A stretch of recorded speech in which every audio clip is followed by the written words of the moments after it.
Muy buenas noches. Metidos de lleno en el verano, queremos compartir con ustedes hoy las reflexiones de un grupo de expertos en adicciones. En épocas como esta, de vacaciones, aumentan las posibilidades de volver a fumar y de excedernos en el consumo de alcohol. Dos dependencias de drogas blandas que no solo cuestan miles de millones de euros a la sanidad pública, sino que suponen también un gasto importante para quienes las consumen. En España hay 11 millones de fumadores que mantienen a una industria boyante que maneja muy bien sus tiempos. Y en cuanto al alcohol, los adolescentes se inician cada vez a edades más tempranas en las famosas botellonas que ninguna administración ha podido erradicar. En el siguiente reportaje analizamos este fenómeno de las adicciones y sus consecuencias. Cogemos un tóxico y ya no somos capaces de soltarlo. Apostamos nuestro dinero sin control mientras usamos compulsivamente el móvil. Bebemos de forma atroz sin motivo alguno. Fumamos sin disfrutar del tabaco y de espaldas a sus consecuencias. ¿Por qué? ¿Para qué? En nuestra cultura mediterránea lo que es habitual es tomar una copita de vino o una cerveza en el transcurso de una comida copiosa. Y eso es una dimensión que no tiene nada que ver con la dimensión del botellón, que sigue un patrón de consumo llamado binge drinking por los anglosajones y que aquí podríamos traducir como atracones de bebida. En los años 60 la publicidad se orientó básicamente a las mujeres adolescentes, porque la industria tabaquera lo que precisa es reponer los que mueren por consumir tabaco en nuevos fumadores, que tienen que ser adolescentes. Por eso nunca conseguimos una generación de no fumadores.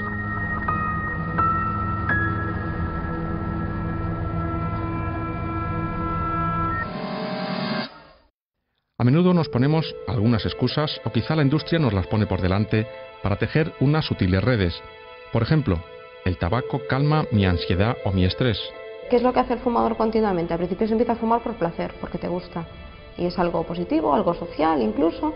El problema es que a medida que llevas un tiempo fumando, deja de ser ya tanto por placer. El placer se reduce a unos cuantos cigarrillos al día, del café, después de comer, y el resto es para matar o para reducir ese síndrome de abstinencia que aparece porque te falta nicotina en el cuerpo. Entonces ahí aparece la ansiedad. Entonces tú fumas para reducir esa ansiedad.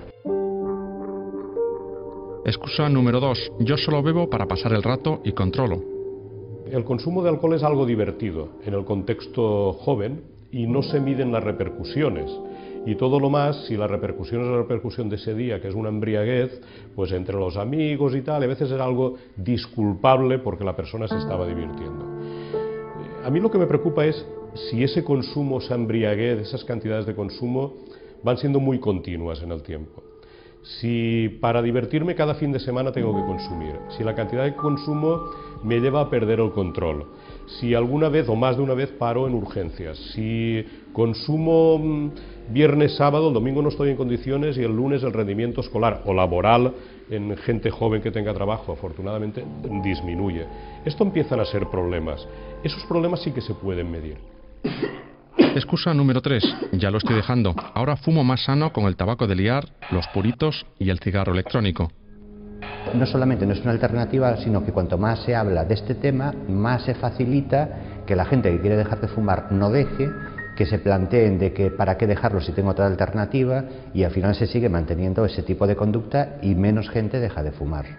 Es el hábito de coger cigarrillo, introducirlo en la boca y aspirar y sacar un humo, un vapor de agua en este caso. Pues eso se parece tanto al cigarrillo, nuestro cerebro recuerda muy bien lo que hemos hecho durante un montón de años y entonces es muy probable que vuelvas otra vez a coger un cigarrillo. Pues el purito cada vez más gente está viniendo por el tema también que es mucho más económico. No son conscientes de que la cantidad de nicotina que te estás metiendo con un purito pues es muy superior a la que te metes con un cigarrillo. De ahí que tu cuerpo no te pida más cantidad de puritos, porque con 6 puritos estás compensando la nicotina quizás de una cajetilla. El tabaco de liar también más barato, más sano. La gente también, el hecho de comprarlo, bueno, que además incluso algunas marcas pues lo anuncian como más natural y demás, pues piensan que sí, que es mucho mejor. ¿Qué ocurre? Que al final el tipo de papel que se utiliza, el tipo de combustión que se produce, el filtro, al final es peor para la salud que incluso que los cigarrillos normales. Los especialistas, lejos de poner el foco en las posibles dependencias que genera el consumo de drogas, legales e ilegales, insisten en las consecuencias inmediatas, tanto para el consumidor como para su entorno.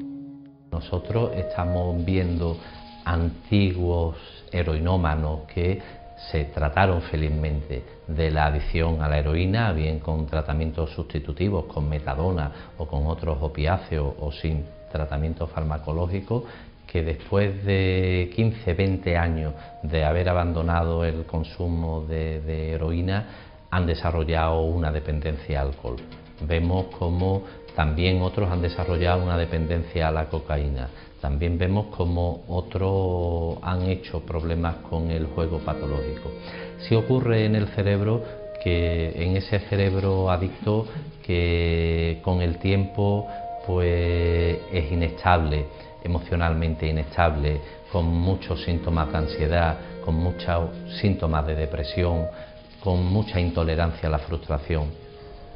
Nosotros nacemos y no estamos totalmente desarrollados, y hay una parte importantísima que es el cerebro, que se va desarrollando hasta los 20 años aproximadamente, 20-21. Si yo empiezo a ingerir altísimas cantidades de un tóxico, porque es un tóxico lo que me estoy ingiriendo, en tan alta cantidad, el alcohol, sabéis que, y si os lo cuento, es hidrosoluble, significa que va a pasar a todo, vía sangre, pasa a todos los órganos que tengan agua. Y el cerebro es uno de los órganos en donde va directamente, porque además tiene mayor cantidad de agua. ¿Qué va a pasar? Que voy a tener durante X horas altas cantidades de un tóxico en una zona que se está desarrollando. Eso significa que vamos a ver gente que, sobre todo, toda la capacidad, todas las áreas frontales, toda el área frontal va a estar muy afectada, porque es la que más tarda en madurar.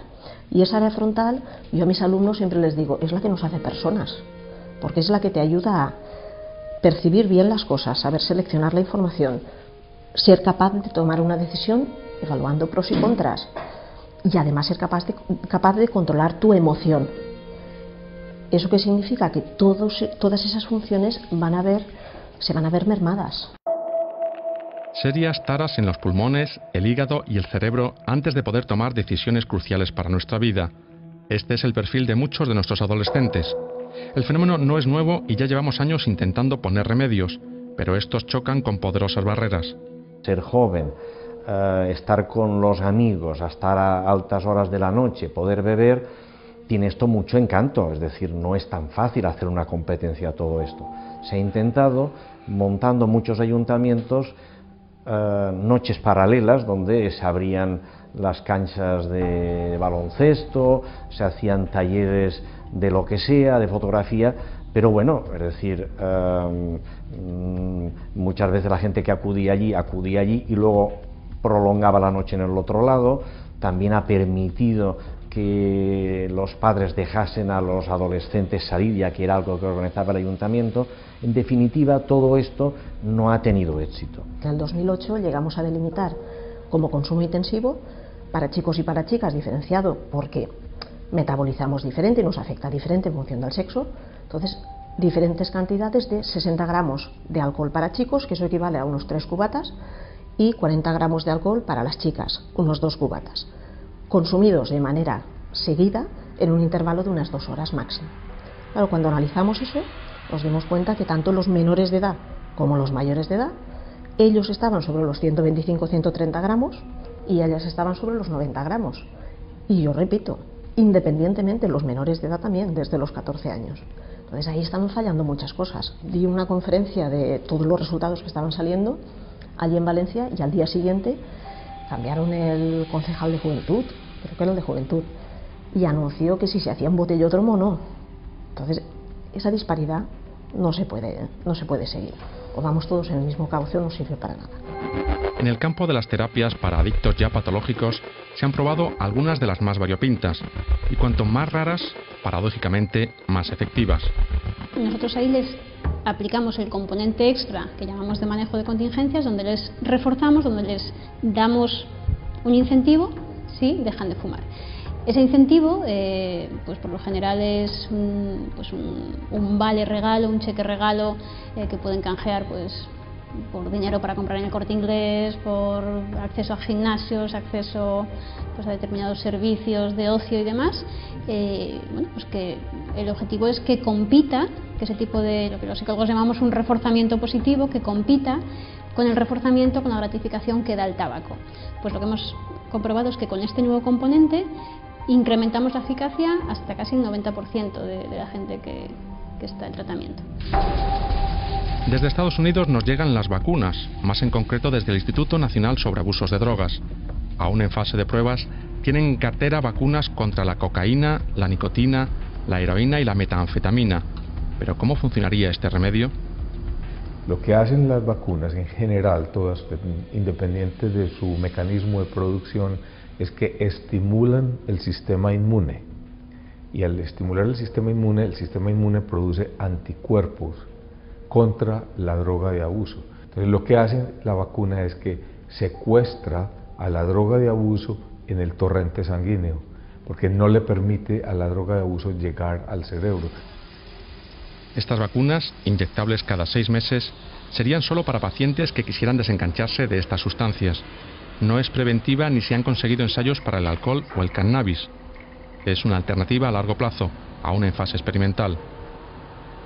Además de tratar a los enfermos que llegan con adicciones patológicas, en los centros específicos se trabaja también con la prevención. Hablamos sobre el conocimiento de la droga, tratamos sobre la comunicación entre padres e hijos. Si un chico de 14 años tiene muy claro que su padre y su madre no quieren que consuman cannabis, es menos probable que consuma cannabis que si ese chico de 14 años sabe que su padre no le da importancia porque piensa todos los chicos fuman cannabis. Pero en prevención la acción coordinada es vital. ¿Hay que hacer prevención de alcohol o hay que hacer prevención a través de los estilos de vida en el que puedan entrar todas las drogas? Si el alcohol es una más, pues hablemos de lo que son las adicciones, las dependencias, y se puede hacer una prevención mucho más englobada, mucho más dinámica, porque esto puede llegar mucho más a la gente joven. Decirle no bebas más de 2 copas, esto no nos va a servir de nada. En cambio, generar estilos de vida saludable seguro que les llega mucho más. Ante los datos que manejan estos especialistas, 40 millones de euros gastados a diario en España solo en cigarrillos, más de 50.000 muertes prematuras al año solo por el tabaco, accidentes mortales y violencia de género relacionados directamente con el alcohol, por citar algunas, la pregunta que surge espontánea es ¿por qué no prohibir estas drogas legales? No es posible, porque hay que ser realistas. Es decir, el tabaco es una sustancia que produce dependencia. Lo que no podemos es prohibirlo, porque precisamente es lo que defiende la industria del tabaco para producir un fenómeno psicológico que tenemos los humanos, que es la reactancia. Si nos prohíben algo que ya estamos funcionando, iríamos en contra. Entonces no es posible, además, porque en España hay 11 millones de fumadores, de los cuales 7-8 millones son dependientes. Entonces lo que hay que hacer es medidas para ir reduciendo en 20-30 años el número de fumadores y dejarlo a un nivel meramente anecdótico, y al tiempo que no entren nuevos fumadores en el consumo. Todos queremos libertad, ¿sí? Y la prohibición implicaría que el gobierno nos está diciendo cómo manejamos nuestra vida, y todos queremos tener la libertad para decidir qué es lo que consumo o qué es lo que no consumo. Entonces, yo no sé si saben que en los años 30 en Estados Unidos hubo una prohibición del alcohol que fue un desastre completo. Una de las causas que originan estas adicciones, nos dicen los especialistas, es la necesidad de divertirnos, de desconectar. Las drogas, las adicciones, incluso las que no consumen sustancias como el juego, permiten durante un cierto espacio de tiempo estar fuera de la realidad, sin medir las consecuencias. ¿Qué se hace en los casinos? No hay ningún tipo de luz natural, se procura que haya muchas luces, se procura que los estímulos vayan en la orientación del individuo que juega para que no se dé cuenta del tiempo. Si no se da cuenta del tiempo, puede estar jugando media hora, 1 hora, 5 horas, 10 horas. Mientras que si vemos la luz nos regula cuando es de día, cuando es de noche, cuando es por la mañana. Entonces es una estrategia que se viene utilizando desde hace muchos años y que facilita que se juegue más, porque el objetivo de una empresa es vender más el producto, facturar más, y le preocupa menos las consecuencias que le puede tener en los individuos que llevan a cabo esa conducta. Como el enganche al móvil, ese gesto instintivo de ver qué puede haber entrado en el aparato para conectarnos a un mundo nuevo, o la manera en que desconectamos a nuestros hijos impertinentes con una tablet o la televisión para que no molesten, y les estamos enganchando a un mundo irreal en el que no conviven con personas. Tenemos multitud de reclamos al alcance de la mano que nos atrapan y nos mantienen inconscientes de lo que ocurre ahí fuera. Consiguen que nos dejemos mucho dinero, nuestra salud y en ocasiones la familia y la vida, a cambio de un momento de irrealidad o de aparente calma. Un engaño de siglos con poderosos titanes detrás. ante los que se requieren acciones coordinadas de las familias, la policía, los políticos, los médicos y toda la sociedad civil.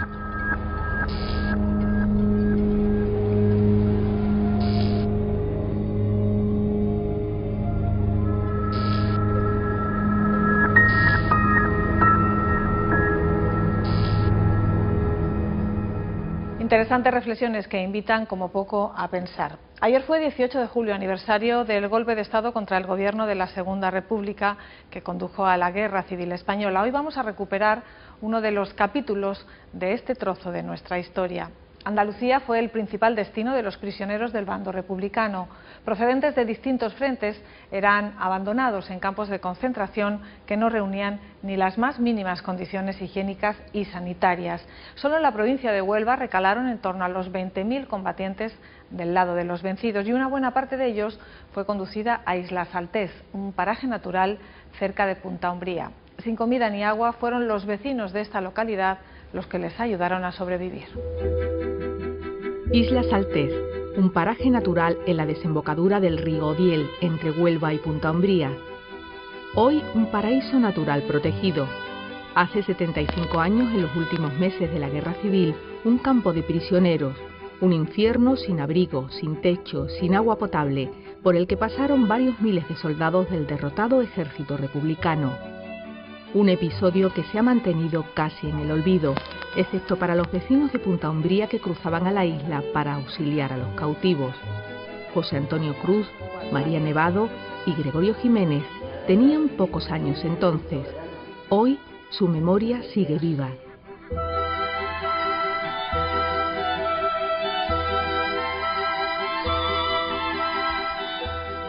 María vivió hasta los 10 años en Saltés. Su padre, carabinero y guardia civil después, ocupaba con su familia el pequeño cuartel de la isla. El guarda forestal, el guarda de la Almadraba y el cuartel de la Guardia Civil. Ya está, no había más nadie. Cuando iba alguien nos asustábamos.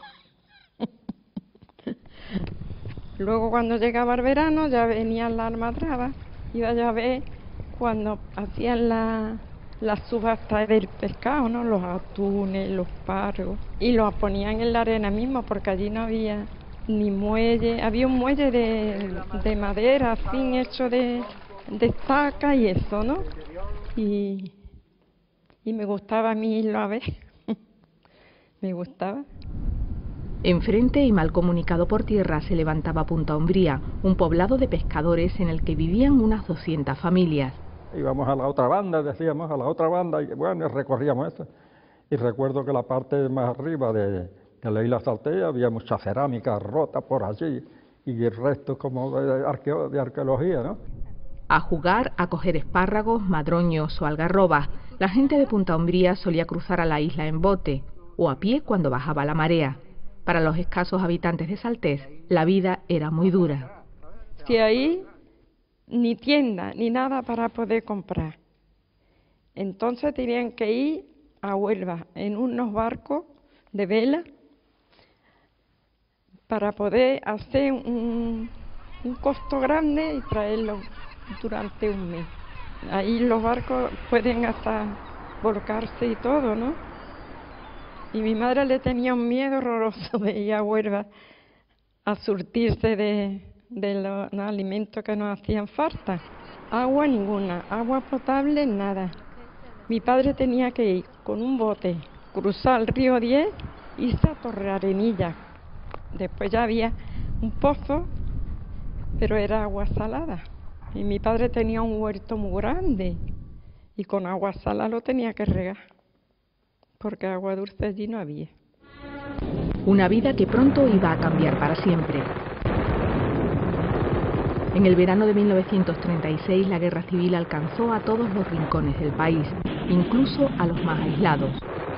Cuando estalló la guerra tenía 13 años, que tiraron ahí una bomba, estaba la draga de Huelva, fondea ahí en el río Odiel, y tiraron una bomba allí y toda la gente de Punta Umbría corriendo para el campo. Había gente que se llevaron hasta una semana en el campo. Yo tenía, cuando mataron a mi padre, pues claro, 9 años. Fue el 18 de agosto del 36. Y y mataron a 6 más de aquí. 5 más o 6 más. Venían los falangistas, los paramilitares del régimen, y se lo llevaban a Huelva y lo fusilaban inmediatamente en el cementerio. Allí está mi padre también, en la fosa común. Y tenía el negocio de la playa, ahí también. Iban los falangistas y se metían allí, venga, y se apropiaban de todo, lo destrozaban todo, fuera. Y aquello se perdió también. Se perdió, nosotros perdimos mi padre, mi casa, la casa y el negocio, todo. Entonces quedamos a la caridad de la familia completamente, 5 hermanos. En las primeras semanas de 1939, la suerte de la guerra estaba decidida. El avance del ejército sublevado es ya imparable. Grandes columnas de vencidos atraviesan los campos de un país devastado. Tras la caída de Cataluña, el ejército republicano se descompone, hay una masiva huida de soldados de todos los frentes, del frente de Teruel, del frente de Castellón, del frente de Cataluña, del frente de Levante, y el régimen empieza a apresarlos de forma masiva. Esos presos se quedan, no los pueden encarcelar o meter, porque allí en aquella zona ya estaba completamente saturado los campos de concentración que había, y empiezan a construir una serie de campos de concentración en los sitios más inverosímiles. Muchos prisioneros son enviados a Andalucía, por tierra y más a menudo en barco. Se trataba al principio de alejarlo lo máximo posible del frente de guerra. Por eso, cuando cae Barcelona, cuando cae gran parte de Cataluña, se le manda directamente aquí a Huelva, ¿no? Y en los papeles, en las grandes e interminables listas que tenemos en nuestro poder, pues se aprecia perfectamente que la gran mayoría de los presos que estaban aquí en Saltés procedían del frente catalán, y sí, era una estrategia completamente deliberada por el régimen, ¿no? Te mandaba a la otra punta de España, porque de Cataluña y de Barcelona aquí pues estamos en dos extremos, ¿no?, del país. A Huelva llegan unos 20.000 cautivos, que son concentrados en 4 puntos: San Juan del Puerto, Gibraleón, el Muelle Pesquero y la isla Saltés. Eran catalanes y todo. Los pobres venían de pena, vamos, como venían. Ante la falta de comida para alimentar al propio ejército vencedor, el gobernador militar de Huelva publica un bando pidiendo a la población que socorra a los prisioneros. Vamos allí, cada uno toma una mitad. Mi padre tomó mitad con 2, que era de Barcelona. Y tenían una panadería. Y siempre estaban allí, en casa. Pedíamos permiso a un teniente que había allí, que era el que mandaba. Y entonces daba permiso. Nos dejaban pasar. Algunas veces no le gustaba mucho, no le gustaba, pero claro, como veían que eran soldados también y veía la necesidad que tenían, que dejaban pasar, pero vigilando siempre, ¿sabes? Vigilando. Casi a la intemperie, pasando frío, calor, hambre, expuestos a la humedad de la marisma, a los mosquitos. Esas eran las condiciones que ofrecía la isla. La casa era de lo que estaban en el almadraba antes. Como no la tiraron, ahí se costaban ellos. Había un almacén grande que costaba la mitad. Y la casa principal era de los capitanes. Y ahí dormían los mandos. Los prisioneros que estaban allí no tenían platos, no tenían cucharas, no tenían tenedores, no tenían agua potable, no se lavaban, no se duchaban, unas condiciones horrorosas, ¿no? Y la gente de Punta Umbría pues les llevaba cosas para ayudarlos. Y los hombres ponían los botes y llevaban a las mujeres con la comida a la isla, ¿no?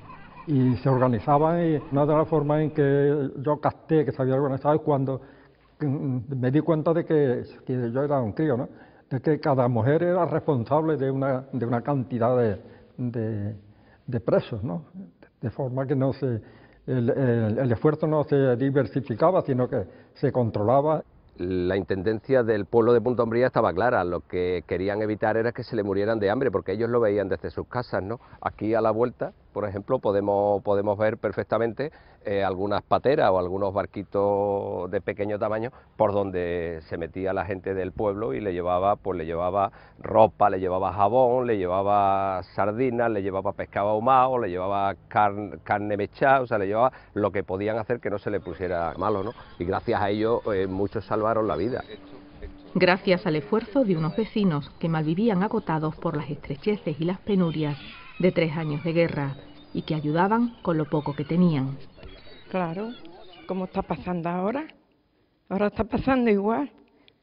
La gente tiene necesidades grandes y en cambio las mismas personas que somos de media clase estamos ayudándole a los que no tienen. Pues igual. Porque es que yo me quedo admirada muchas veces el banco de comida que hay y la cantidad de cosas que dan. ¿Y quién las da? Los que tampoco tienen mucho, pero la dan. Los que tienen no dan nada. ¿Es verdad o mentira? Claro, es así. Pues eso fue lo que pasaba ahí también, que había mucha necesidad entre ellos y no íbamos a dejar que se murieran allí de hambre, ¿no? Íbamos a socorrerlos. Y por allí, y saltábamos allí y nos poníamos a jugar. Había buenos futbolistas ahí, había de primera división, había una cosa, Campanazo primero, Zañudo, como un hombre así era Zañudo, eran buenos jugadores. La isla se fue vaciando a finales de 1939, cuando terminó el proceso de clasificación de los prisioneros. Las autoridades militares dentro del campo de concentración hacían una triple clasificación del prisionero entre afectos al régimen, se reconoce, desafectos a la causa franquista y dudosos, ¿no? Los afectos todavía eran aprovechables en los frentes de guerra y desde aquí pues eran devueltos a las zonas de combate, ¿no? Cada vez menos porque la guerra estaba terminando. Los desafectos directamente pasaban a los tribunales militares, a los pelotones de fusilamiento en el peor de los casos o a los juicios sumarísimos con largas e interminables penas de cárcel, ¿no? Y también con penas de trabajo forzado en las grandes obras proyectadas por el nuevo régimen, como el Valle de los Caídos o el llamado Canal de los Presos, en el Bajo Guadalquivir, de donde muchos no salieron con vida. Otros, que corrieron mejor suerte, pudieron demostrar que no habían olvidado. Mi tía Mercedes ayudó particularmente a uno que era su ahijado, diciendo: yo soy madrina de tal y de tal y de cual, ¿no? A la hermana de este muchacho vino aquí a Punta a agradecer a mi tía lo que había hecho por su hermano, ¿no? Tenía yo ya 18 años cuando terminó la guerra y tuve una juventud preciosa, vamos, nada más que de pena. En un lado llorando, en el otro llorando, porque si la habían matado en la guerra, si se habían afusilado, ¿no? Porque afusilaron mucha gente también de aquí de Punta. Así que mira qué juventud desde que tuve 13 años. Testimonios y recuerdos que ayudan a completar una historia todavía por cerrar. En Huelva, los campos de prisioneros son una pequeña parte de la ola de represión que sacudió a la provincia.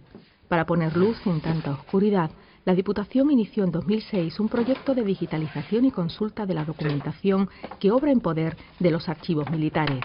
Aquí guardamos pues 3.000 y pico de CD que forman parte de ese proyecto de memoria histórica, y cada vez que viene algún investigador pues recurrimos aquí al archivo y le sacamos pues su CD donde viene el archivo correspondiente. Cuando un investigador o cualquier persona quiere consultar la documentación, bien lo puede hacer aquí en el archivo o en internet. Un proyecto que continúa en el tiempo. Los documentos que se conservan de Saltés, depositados en el Centro para la Recuperación de la Memoria Histórica de Salamanca, están pendientes de nuevos estudios. En Punta Umbría quedan recuerdos de gente que hoy ronda los 90 años y algunos tienen incluso más. La población lamentablemente no conoce estos tristes hechos que sucedieron en la puerta de su casa en el año 39, ¿no? Yo pienso, digo, caramba, la juventud no quiere saber nada de tu abuelo, de tu padre, de esto, de aquello y lo otro. Y yo no sé si esto es bueno o es malo, no sé, la verdad. Yo sé que es bueno lo que hacen los historiadores, ¿no? Investigar y eso. En la isla Saltés, hoy preservada como paraje natural, apenas queda nada de aquel campo de prisioneros que, como tantos otros, hasta 190 en toda la geografía española, albergó a los vencidos. Ya eso no se conoce siquiera cómo era. Yo fui una vez en una excursión y ya no sabía yo ni dónde estaba el cuartel. Ya eso como, yo qué sé, lo que han hecho ahí ya, que ya eso no se conoce.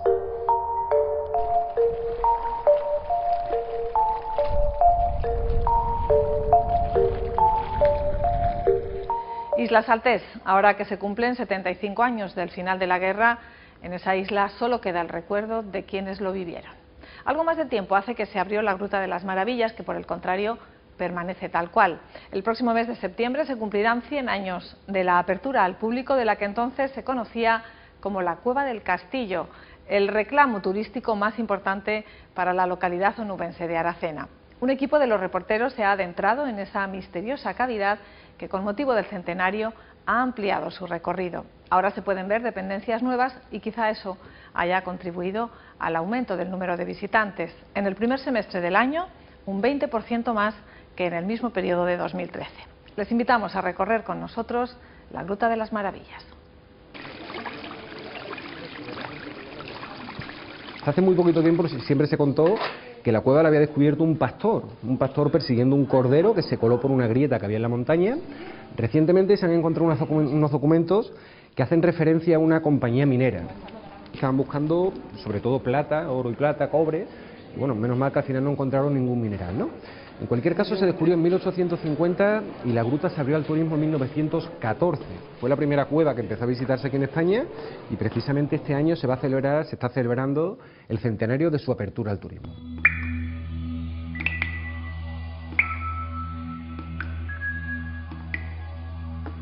Esa mina, que había quedado perdida prácticamente en las noticias y en cualquier otra cosa que se hablara de ella, no queda perdida para los chavales del pueblo, la gente joven, que busca siempre dónde meterse, la forma de la aventura, ¿no? Llegar a algo más, entra en esta cavidad y empieza a darse cuenta de que las cosas que hay dentro, esas cosas que brillan, blancas, enormes, se pueden romper, partir, sacar fuera y por su brillo y su espectacularidad pueden servir como objetos de venta.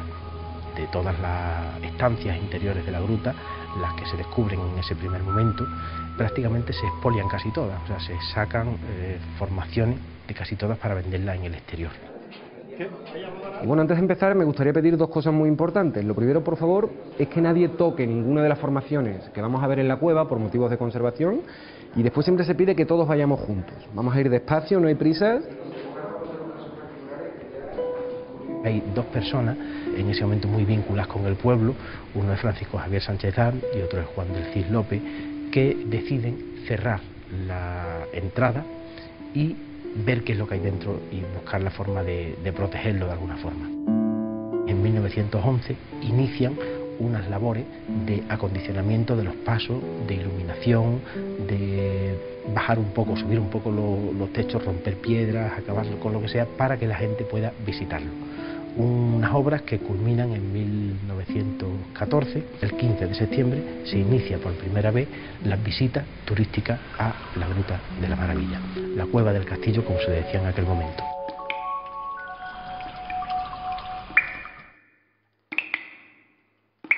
Seguro que a lo largo de la visita nos va a caer algún goterón que otro, ¿verdad? Cada gota de agua que llega aquí no es más que agua de lluvia que ha atravesado unos 40 metros de montaña hasta llegar aquí. Bueno, la montaña en su mayor parte está formada de mármol. Cuando el agua va disolviendo el mármol, se va cargando con ese carbonato cálcico que después va a cristalizar formando calcita. La calcita es el mineral básico que forma cualquier estalactita y estalagmita de la cueva, ¿vale? En el año 1926 hay una serie de trabajadores que están acondicionando uno de los pasos en lo que ahora es el lago de salida de la gruta, que deciden aventurarse en el agua porque ven que hay posibilidad de llegar a algún sitio o para ver hacia dónde llegan. Y efectivamente, llegan hacia la zona de la gruta que de alguna forma le da después todo su relieve. Todo lo que es el segundo nivel, la zona del Gran Lago. Así, a final de 1926 y principio de 1927 se abre una gruta nueva. Tanto en la primera vez que se abre en 1914, el que después sería Marqués de Aracena, Francisco Javier Sánchez Arn, consiguió que viniese a Aracena no solamente el turismo de la familia real, de la jet set, sino que el propio Alfonso XIII viniese a visitar la gruta, lo que supone un boom publicitario para Aracena y para su cueva.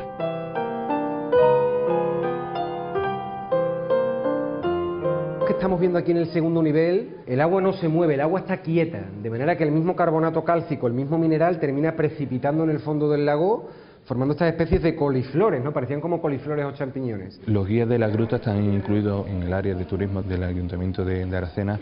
Somos unas 15 personas que nos dedicamos tanto a la gestión como a la atención al público y, por supuesto, la función principal es acompañar a los visitantes de la gruta. El recorrido tradicional es de 1 kilómetro, recorriendo 2 de los 3 niveles que tiene la cueva, su duración de unos 45 minutos y se realiza en grupos con unos mínimos y unos máximos de personas. Siempre nos regimos por las indicaciones, los consejos que nos dictan los geólogos del equipo que vela por la conservación de la cavidad. Buenos días, soy Venceslao Martín, geólogo de la Universidad de Granada, y nos encontramos precisamente en uno de los sitios más emblemáticos de la Gruta de las Maravillas, que es la estalactita y la estalagmita. Con el tiempo que va a ocurrir, si somos capaces de cuidarla y no tocarla, por eso tienen esa barandilla aquí, precisamente para evitar que la gente pues intente tocarla, pues con el tiempo algún día llegará a formar una columna, como otras tantas que vais a tener la oportunidad de ver a lo largo del recorrido. Se nos pide que intentemos resolver una serie de problemas que habían detectado ellos mismos, los propios gestores de la cueva, ¿no? Entre ellos habían detectado que los espeleotemas estaban perdiendo el color, el brillo, la temperatura había aumentado bastante e incluso los lagos, donde se puede observar el nivel freático, el nivel había descendido tanto que incluso ya habían perdido prácticamente ese atractivo que era fundamental en la gruta. Y vimos que efectivamente había problemas de corrosión, probablemente por incremento del CO2 en el aire, provocado por los visitantes, y al final decidimos que era necesario establecer un límite en el número de visitantes, que hasta ahora no existía. Recomendamos reducir los grupos, la frecuencia, la sustitución de los sistemas de iluminación que eran muy nocivos y favorecían la aparición de las algas. Hemos conseguido no solo que esa temperatura media baje, sino que además el efecto de los grupos, tanto en la temperatura como en el CO2, disminuya y por lo tanto la cueva se acerque un poco más a lo que serían las condiciones pseudonaturales, que lógicamente no se alcanzan nunca, pues que para ello habría que cerrarla de sistemática. Tanto el marqués de Aracena, Francisco Vicentral, como Juan del Cid forman una sociedad progruta de las Maravillas. Esta sociedad progruta es la que se encarga de la explotación de todo el enclave, de todo el entorno este. El hecho de que en el 31 entrara la República y que las cosas cambiasen hizo que el pueblo reclamase este patrimonio geológico como parte del pueblo. Y es efectivamente desde ese momento, desde el año 1932, en que pasa a propiedad municipal, cuando la gruta se convierte en uno de los grandes focos económicos de Aracena.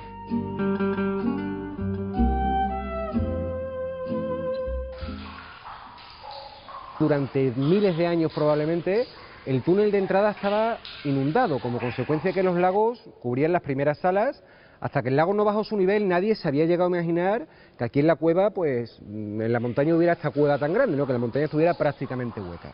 Vamos a subir a la parte más alta. Allí vamos a empezar a ver la parte más bonita que hay en la gruta, pero claro, hay que subir lo que se llama el caminito al cielo, que son más de 90 escalones, ¿eh? Poco a poco vamos a entrar en calor ahora. Despacito y buena letra. Estamos visitando 2 niveles de la cavidad, 2 pisos, pero cada zona es distinta, mientras que en una zona podemos ver el acuífero, ese gran lago que nos irá acompañando en el primer nivel. En el segundo nivel pues vemos zonas donde hay una gran variedad de formaciones, la catedral, la cristalería de Dios, son zonas totalmente diferentes unas a otras, que es lo que engancha realmente en la gruta.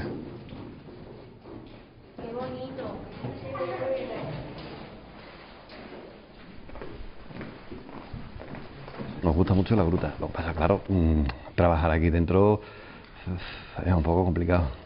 Hay que extremar las precauciones.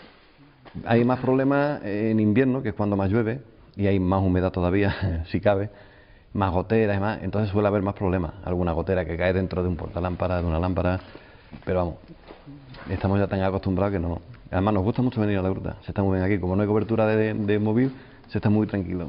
Este año hemos habilitado por el tema del centenario una zona nueva, ha habido que hacerle incluso la instalación eléctrica entera, porque no la tenía. Y ahí hemos decidido un poco entre los guías y los electricistas, los que sabemos cómo funciona esto, siempre hay que procurar que las luces no deslumbren a la gente, a la visita, para que no vaya a haber accidentes de caídas, esto, lo otro, en fin. Y yo creo que se ha conseguido bastante bien. Nos encontramos en la zona de la lluvia, dentro de la sala de los banquetes, una de las zonas que se han habilitado al turismo con motivo del centenario de la apertura al turismo de la gruta. Una de las maneras de conmemorar este centenario pues ampliar el recorrido. Es la tercera ampliación que se realiza en estos 100 años que lleva abierta a la gruta al turismo.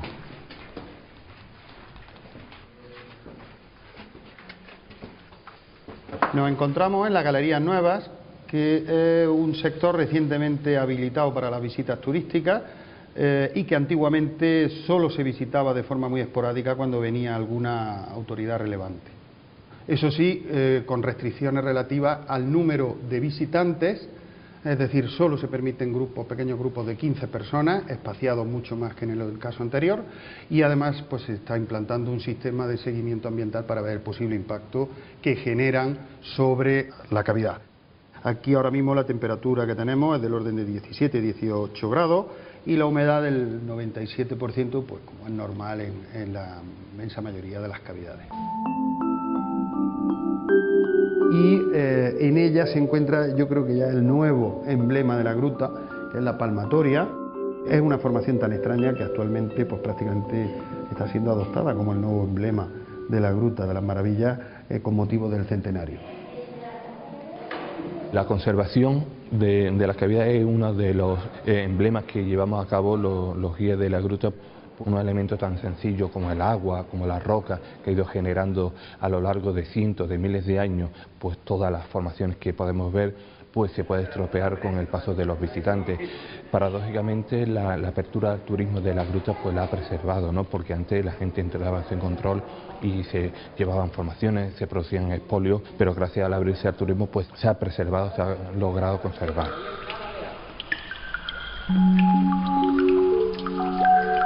Hemos bajado al primer piso, estamos de nuevo en la zona más baja de la cueva. En esta misma galería tenemos otra sala, pero en ella nunca se comenta nada, porque debe ser cada visitante quien utilice la imaginación como crea conveniente. La sala de los desnudos. Hay que cada uno que piense lo que quiera.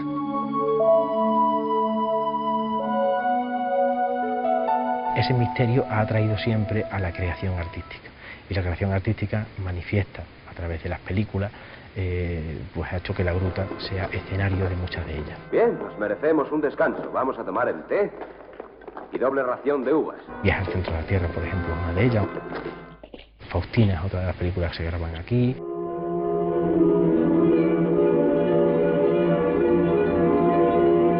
Voy a intentarlo. Póngase ahí. ¿Dónde? Donde no pise agua. ¿Qué va usted a hacer? Veremos si sale un traslado por polarización. ¡Quieto! Yerma, Pilar Tabora. Son los hombres los que tienen que amparar. Titanes es otra de las películas que se graban. Y bueno, ha habido más intentos de grabar algunas películas y algunas cosas así que se han hecho en la cueva. De siempre yo creo que ha sido un foco de atracción para que se convierta en escenario de algunas de las imágenes tan maravillosas que nos da el cine.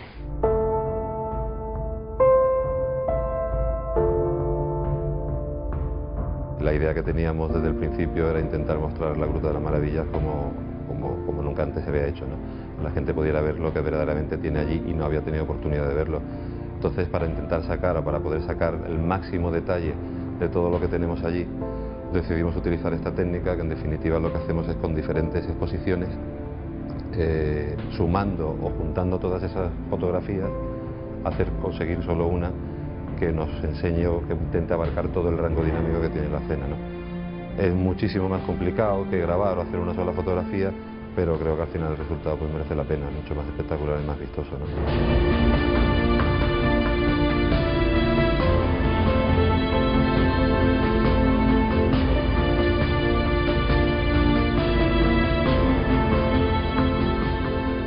Yo creo que siempre estoy descubriendo algo, ¿eh? Han sido muchas horas las que hemos pasado aquí. Cada vez que vengo, sobre todo en este tipo de galerías, las galerías nuevas, pues siempre me llevo alguna sorpresa. Siempre encuentro algún espeleotema nuevo, algún detalle interesante, y la verdad es que es muy agradecido. Es todo un lujo poder trabajar aquí y algunas veces sentarte cuando estás un poco cansado, ¿no?, a oscuras, y escuchar un poco el silencio, ¿no?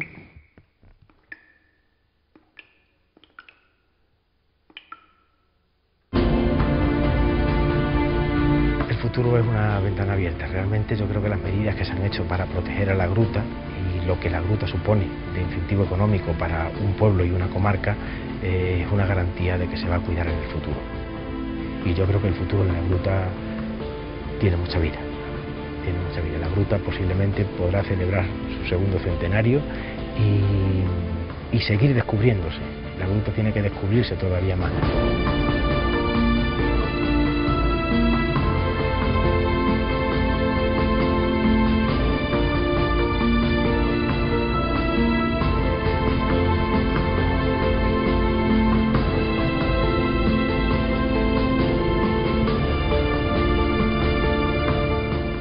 La Gruta de las Maravillas, uno de los destinos a tener en cuenta este verano o cuando sea.